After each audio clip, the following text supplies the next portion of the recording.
One of the highlights of 2 Corinthians chapter 10 is when Paul writes about the weapons of our warfare. Here's what he says in 2 Corinthians chapter 10, verses 4 and 5. For the weapons of our warfare are not carnal, but mighty in God for pulling down strongholds, casting down arguments and every high thing that exalts itself against the knowledge of God, bringing every thought into captivity to the obedience of Christ. Here are 3 insights from this passage. Insight number 1, we're in a battle. Paul writes about the weapons of our warfare, which means we're each in a battle, a spiritual battle. The forces of darkness are real, and we need to be aware of them and ready to fight. Insight number 2, our weapons are mighty. The weapons we use in our spiritual battle are not carnal, not fleshly, not of human origin. Rather, they are mighty in God. They're powerful, and they're supplied by God. And they're able to pull down strongholds, and they're able to cast down arguments, and they're able to cast down every high thing that exalts itself in opposition to God's knowledge and God's wisdom.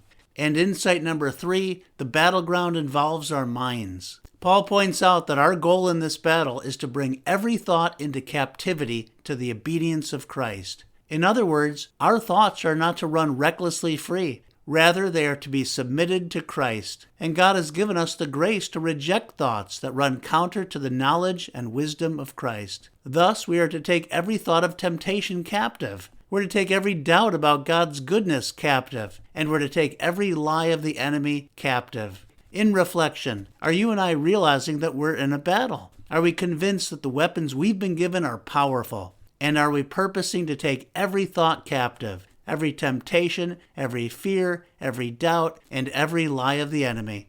May God help us to take every thought captive to the obedience of Christ. Thanks for listening.